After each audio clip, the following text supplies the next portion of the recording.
Mic آن کریں جی doctor Asif Kirmani صاحب. بسم اللہ الرحمن الرحیم. شکریہ جناب چیئرمین.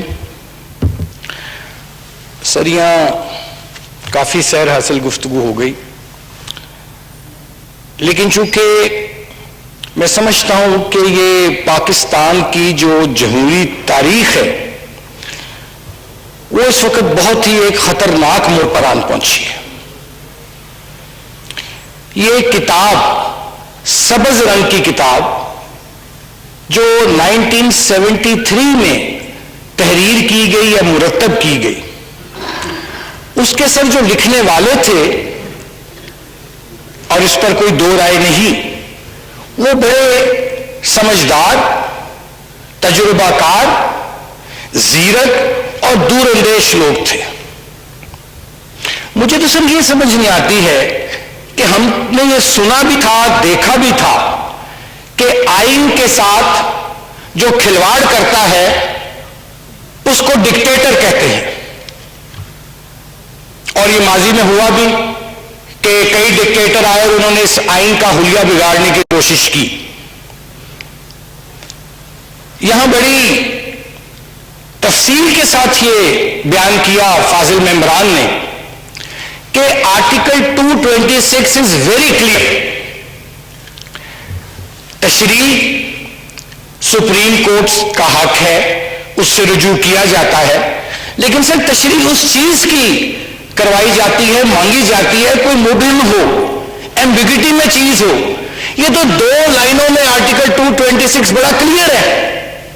تو اس سے ظاہر ہوتا ہے کہ یہ ایک بدنیتی اور میلافائڈ انٹینشن اس کے پیچھے شامل ہے.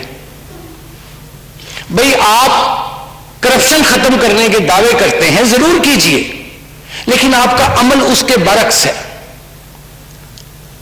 آپ 90 دن میں کرپشن کے ختم کرنے کا کہہ کے آئے تھے، اور چن چن کر کرپٹ لوگ آپ نے اپنی کیبنٹ میں رکھے. آپ نے کہا الیکشن شفاف ہونے چاہیے، بسم اللہ، ضرور ہونے چاہیے. پھر آپ کہتے ہیں، فرماتے ہیں وزیر اعظم صاحب کہ جی 70 کروڑ روپیہ کس نے، یہ کون تھا یہ ٹھیکیدار عبد القادر؟ میں بڑی معافی کے ساتھ عرض کرتا ہوں، اور جب آپ کی جماعت میں آپ کا جو لائلسٹ ورکر تھا، جو نظریاتی ورکر تھا آپ کی جماعت کا، جب اس نے شور مچایا تو اس نے آپ کو پیچھے ہٹنے پر مجبور کر دیا.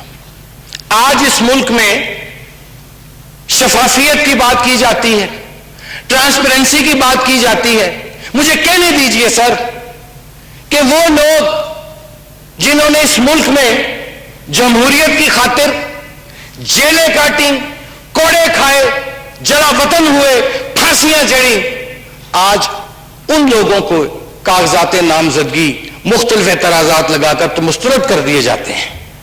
اور ایک ایسا شخص جو دن دہاڑے جس کی جھوٹ کا الیکشن کمیشن میں ثبوت موجود ہے اور وہ کیس کا فیصلہ بھی نہیں ہونے دیتا، اور اس شخص کو سینٹ کے لیے امیدوار نامزد کر دیا جاتا ہے. دوسرے، یہ ان کی میرٹ کی ایک شفافیت کی میں اور جناب ایک مثال پیش کر دیتا ہوں. میں ان کی بہت عزت کرتا ہوں، یہ علی محمد خان صاحب بیٹھے، ان کے منہ پہ کہہ رہا ہوں، میں بڑا اوپن آدمی ہوں. ایسے لوگ کسی بھی پارٹی کا سرمایہ ہوتے ہیں، لیکن یہ میرا بھائی بھی بے بس ہے، یہ بھی کچھ نہیں کر سکتا، یہ اتنا بھی نہیں پوچھ سکتا میرا محترم بھائی کہ یہ کون ہے حفیظ شیخ نامی شخص. وہ قطعاً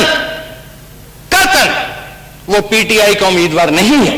ہاں، وہ آئی ایم ایف کا امیدوار ضرور ہو سکتا ہے. وہ شخص جس نے غریب کے منہ سے نوالا سر چھین لیا. ابھی میں اندر بیٹھا تھا، ابھی آیا میں ادھر سے کیفیٹیریا سے، تو ٹکر چل رہا تھا بریکنگ نیوز کہ جو غریبوں کے، سفید پوش لوگوں کے، مڈل کلاس کے طبقے کی اشیاء خرد و نوش ہے، ان کو ایک دفعہ پھر ان کی قیمتوں میں اضافہ کر دیا گیا. اس طرف کوئی توجہ نہیں دیتا.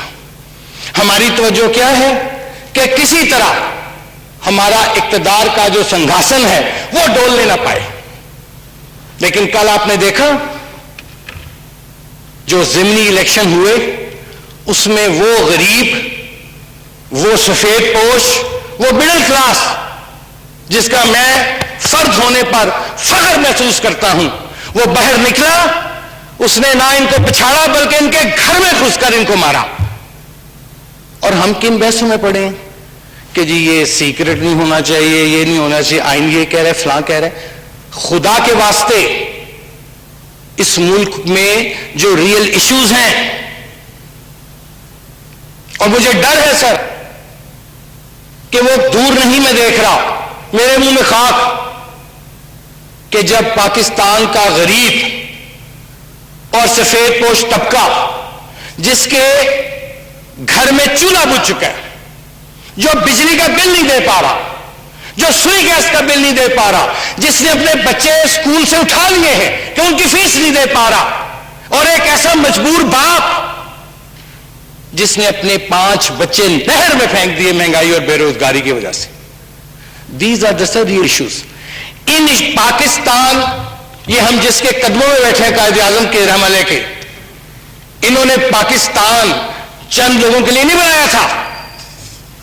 Pakistan was created for the deprived, for the پور، جی فار دا مڈل کلاس. کیا حشر ہو گیا اس کا؟ مڈل کلاس جو ہے وہ doctors, engineers, lawyers, technocrats produce کرتی ہے سر، اور اسی کی آپ نے کمر توڑ کر رکھ دی. غریب تو مر گیا، امیر تر ہو رہا ہے. کیا آپ کے پاس اس چیز کا جواب ہے کوئی؟ کیا آپ نے پوچھا گورنر پنجاب سے کہ بھائی ہماری تو سیٹیں سینٹ میں 35 تھیں کہ 34، تم یہ 44 ووٹ لے کے کیسے آئے؟ Charity begins at home. اس کو ڈسکوالیفائی کریں، اس کو نکالیں، کوئی ثبوت تو دیں. پھر آٹے چینی کی رپورٹیں آئیں سر، اربوں روپے کی سر ڈکیتیاں ہوئیں، انکوائری رپورٹ بھی بن گئی. کیا ایکشن لیا گیا؟ وزیر اعظم صاحب نے آخری بات، سر وزیر اعظم صاحب نے خود کہا کہ صاحب ان کے بڑے قریب تھے جو کہ جی مجھے بڑا دکھ ہوا ہے کہ ان کا نام بھی شوگر رپورٹ میں آ گیا، اور ان کا جہاز جو قوم نے شکر کیا کہ ہینگر میں پارک ہوا تھا، 2-3 دن پہلے اس میں پھر ٹائروں میں ہوا بھرا کے اس میں تیل ڈال کے اس کا جاؤ لوٹو یہ سینٹ کا مل. Is this the Pakistan of Quaid Azam? Is this the Pakistan of Iqbal? میرا سر گزارش کرنے کا آخری یہی مطلب ہے جی سر کہ آئین میں جو ترمیم، جیسے سب دوستوں نے کہا، یہ صرف اور صرف پارلیمنٹ کا حق ہے.